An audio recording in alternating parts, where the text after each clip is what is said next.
frère Foucault du ciel a dit, je cite, j'aime Branham plus que Jésus.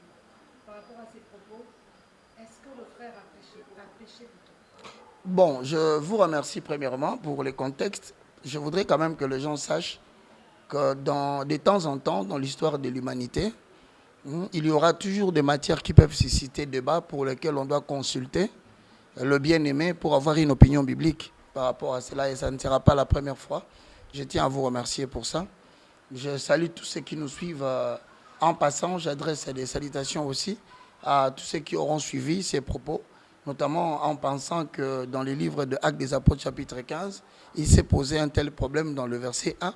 La Bible dit qu'à un certain moment donné, on a exigé à tout le monde de passer par les rites de Moïse de la circoncision de la chair, disant que celui qui ne se fera pas circoncire n'aura pas le salut.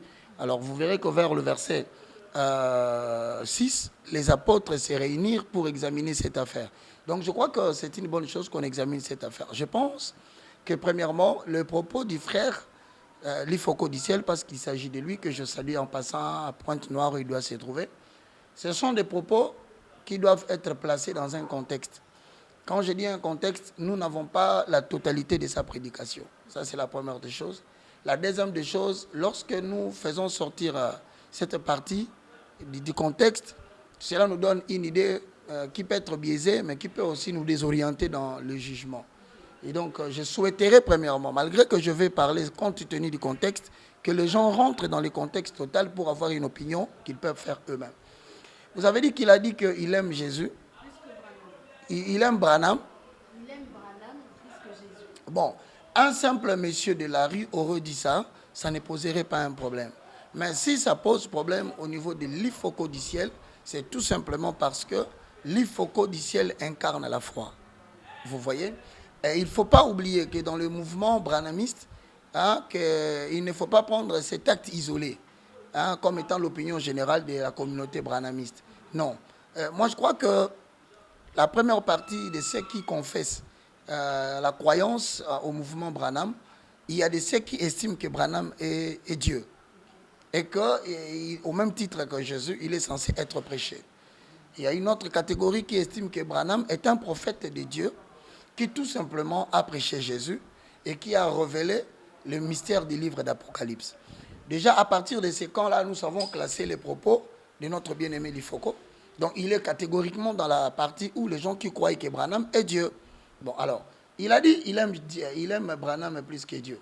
Bon, moi, je crois qu'il est important que je puisse éclairer la lanterne des gens. Si nous aimons Jésus-Christ plus que Branham, plus que Confucius, plus que Mahomet, plus que tout le monde, c'est parce que nous avons la déclaration de Dieu. C'est la déclaration de Dieu que le chrétien suit.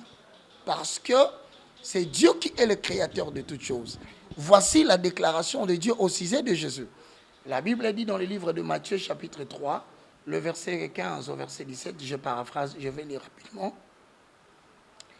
Mais Jésus s'y opposait et disait, c'est moi qui ai besoin d'être baptisé par toi. Et tu viens à moi. Jésus lui répondit, laisse faire maintenant, car il est convenable que nous accomplissions ainsi tout ce qui est juste.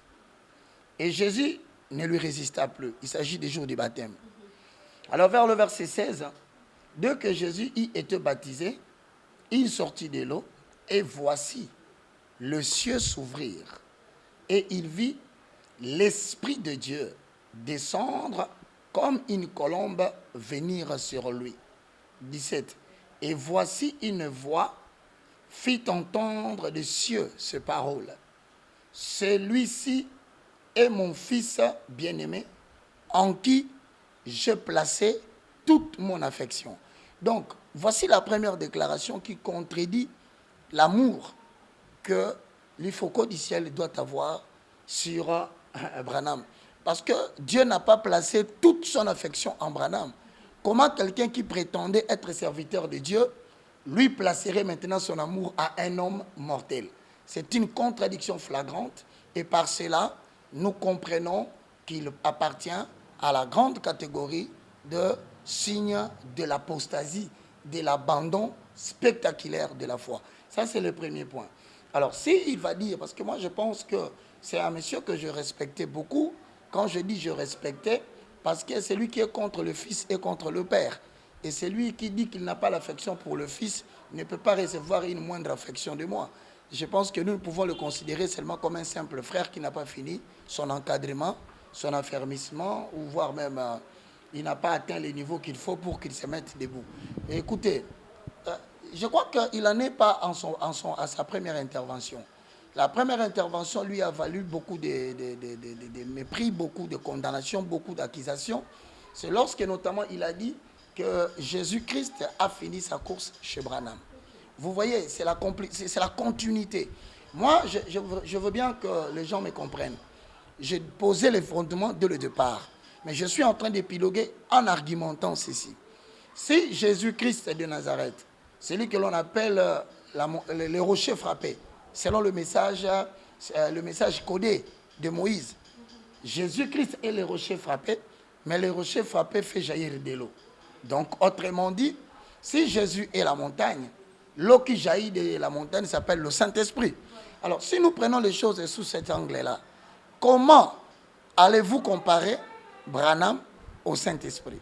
Donc, vous êtes en train de dire, et s'il aime Branham plus que Jésus, voilà ce qui est contradictoire. L'eau est sortie du rocher. Donc, Branham est sorti de qui? De Jésus. C'est ça la logique, expression écrite et orale.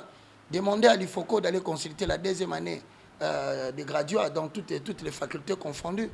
Hein? C'est-à-dire que tout syllogisme comporte une majeure, une mineure et une conclusion. Comment il peut dire qu'il aime Branham plus que Jésus, tout en reconnaissant que Jésus a fini sa course chez Branham? C'est contradictoire. Jésus, en tant que rocher, a fini sa course chez le Saint-Esprit. Alors, dans ces cas-là, il estime que Saint-Esprit est Branham. C'est contradictoire, pourquoi? Parce que lorsque vous allez dans les livres de Matthieu chapitre 24, vous allez constater vers le verset 25, on descend, regarde ce qui est écrit dans la parole de l'Éternel. La Bible dit, lorsque Christ se présenta devant les apôtres, il leur a dit, regardez mes mains. Dans le chapitre 24, regardez mes mains. Parce qu'ils ont dit que c'était un esprit qui les a apparus. Mais si c'était un esprit, vers le verset 39, il dit, ils ne se doutèrent de rien lorsque le déluge arriva, mais avant ces propos, il les annonce, l'esprit n'a ni chair ni os. Ce n'est pas moi qui l'ai dit. Il dit, l'esprit n'a ni chair, il n'a ni os. Or, Branham a une chair et Branham a des os. Donc, si Branham a des os et il a la chair, donc Jésus ne peut pas finir sa course dans un mortel, parce que le Saint-Esprit n'a ni chair ni os. Quel est le danger aujourd'hui par rapport à cette prédication vers le peuple de Dieu? Bon, moi je crois qu'il faut faire très attention.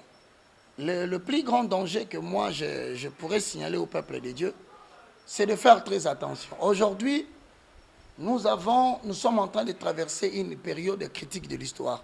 C'est la période de l'apostasie.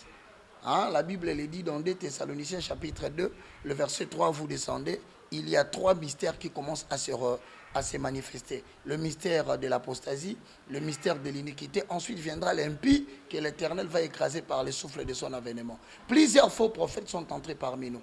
Et d'ailleurs, j'alerte l'attention de certaines personnes. Vous allez remarquer qu'il y aura de plus en plus des gens qui vont vouloir se recommander eux-mêmes. Ils vont vouloir se substituer à l'agneau. Il y a des gens qui vont faire entrer parmi vous des sectes pernicieuses. C'est écrit dans le livre de 2 Pierre, chapitre 2. Je pourrais paraphraser, si vous le permettez, parce que je n'aime pas trop que mes propos prennent le dessus. Sinon, les gens risquent de dire que j'ai donné mes propres opinions. La Bible dit dans 2 Pierre, chapitre 2, le verset 1 à 3, la Bible dit, il y a parmi le peuple des faux prophètes. Il y aura de même parmi vous des faux docteurs. Donc, on classe notre ami au travers de ses interventions du Foucault comme un faux docteur. Parce qu'il enseigne. Mais il a enseigné quoi? Il y aura parmi vous des faux docteurs qui introduiront surnoisement des sectes pernicieuses. Voilà la caractéristique. Et qui, régnant le maître qui les a rachetés, attireront vers eux une ruine soudaine. Donc c'est clair et net que l'Ifoko du ciel vient de nous signaler par le biais de ces erreurs, que bientôt il y aura une ruine soudaine qui va s'abattre sur lui. Pourquoi? Parce qu'il s'est classé dans la catégorie de faux docteurs qui enseignent de sectes pernicieuses qui ont pour caractéristique renier le maître qui nous a sauvés. Donc en disant qu'il aime Branham plus que Jésus, il a renié celui qui nous a rachetés et il va attirer vers lui une ruine soudaine dont lui-même Jésus-Christ s'occupera. Et j'interpelle l'opinion pour dire qu'il ne faut pas, à mon humble avis, généraliser ces cas dans l'histoire de cette religion qu'on appelle le branhamisme, parce qu'il y a dans le branhamisme ceux qui croient que Branham est un simple prophète qui croit en Jésus. Mais de nos jours, il ne faut pas regarder cela de manière particulière. Nous avons de plus en plus de entre guillemets prophètes, des entre guillemets pasteurs. Aujourd'hui, vous allez remarquer de plus en plus, ils se donnent eux-mêmes de la valeur pour escamoter l'importance d'un papa vis-à-vis de sa propre femme. Il y a aujourd'hui des femmes qui estiment que leur pasteur est plus important que son propre mari qui l'a doté. Et il y a même des pasteurs qui vont jusqu'à dire que tu dois respecter ton pasteur plus que toute autre chose dans la vie. Voilà des gens qui introduisent des sectes pernicieuses et que nous devons dorénavant installer la vérité. Entre ton mari et ton pasteur, la personne la plus importante et qui ne sera jamais comparée, c'est ton mari. J'ai dit aux enfants qui nous suivent, entre votre pasteur et votre papa à la maison, la personne à qui vous devez donner tout le respect, toute la considération, et je rappelle encore, de la déférence, c'est votre papa, ce n'est pas votre pasteur. Je répète, quand ton mari dit, tu ne pars pas à l'église, tu ne l'obéis pas, tu désobéis à Dieu. Parce que la Bible dit, Dieu veut que la femme reste soumise à son mari. Prenez cela comme vous voulez, mais en tout cas, à mon humble avis, je le répète, le pasteur, arrêtez de prendre insidieusement la place de mari, de responsable de la famille. C'est une tentation et ça finit toujours par des conséquences néfastes. La femme finit par obéir aveuglément et le voilà devenu une copine du pasteur. Le voilà qu'on les a trouvés en flagrance à Mangengengue. Le voilà qu'il accepte tout ce que le pasteur lui dit et enfin c'est le divorce dans la famille. Donc qu'on réglemente un peu les déclarations incendiaires de ces gens pour que nous puissions rétablir la paix sociale. C'est ça. Quel est le message que vous lancez au peuple de Dieu qui ont été choqués par rapport à ce prophète? Bon, moi je crois que si je dois demander quelque chose à tous ceux qui nous suivent à partir de la maison, en conclusion, je n'aimerais pas que ça soit un point de vue qui vient de moi. Je souhaiterais que nous puissions lire le livre de Tite au chapitre 1, le verset 10 au verset 11, pour que je donne la conclusion, parce que je ne voudrais pas demain que l'on dise que Baka contre l'Ifoko du ciel, d'ailleurs, qui considère Jésus depuis longtemps comme une vedette. Parce qu'il a chanté même une chanson, il dit Jésus est sa grande vedette. Jésus n'est pas une vedette. Jésus est Dieu. Donc si vous n'avez pas compris dès le départ la considération, il vient de le dévoiler. Jésus n'est pas une vedette. Alors voici ma conclusion. Tite chapitre 1, le verset 10 à 11. Il y a en effet, surtout parmi les circoncis, beaucoup de gens rebelles. La Bible ajoute de 20 discoureurs et de séducteurs. Donc vous comprenez déjà que mon ami l'Ifoko du ciel, que je respecte beaucoup, que je salue, a été déjà provenu qu'il sera un 20 discoureur et il sera classé parmi des rebelles. Le verset 11 dit, auquel il faut fermer la bouche. Je répète, auquel il faut fermer la bouche, car il bouleverse des familles entières, enseignant pour un gain honteux ce qu'on ne doit pas enseigner. Je pense qu'il a été sponsorisé par des gens qui veulent lancer des inepties, des balivernes, des gnognottes, des niaiseries au milieu des chrétiens pour salir la réputation de l'Église. C'est un gain sordide qu'il va gagner. Mais aussi, je rappelle à tous ceux qui nous suivent, nous devons fermer la bouche à tous ces gens. L'autorité vient des Écritures. Et donc, tous qui sont avec lui, soyez courageux, appelez-les, dites-lui, cher chantre, tu viens de délirer. Alors, nous te demandons de rentrer à la télévision, de recadrer tes propos. Même s'il va les recadrer, je peux vous garantir, l'Ifoko du ciel est vomi. Il est vomi de tout le monde parce qu'on peut jouer avec tous les noms. On peut jouer avec toutes les appellations. Mais Jésus-Christ de Nazareth, c'est la source et la base de ce qui fait que nous tous nous soyons ensemble. Donc, mon très cher l'Ifoko, je te salue. Comme tout homme, ça peut arriver que tu commettes des erreurs. Ça peut arriver que les gens ne comprennent pas ce que tu as dit. Ne prends pas mon intervention comme un jugement personnel. Je l'ai étalé et j'ai donné des références bibliques. Réponds-toi, reviens à la télévision, recadre tes propos, présente des excuses à Dieu, prends quelques temps de prière.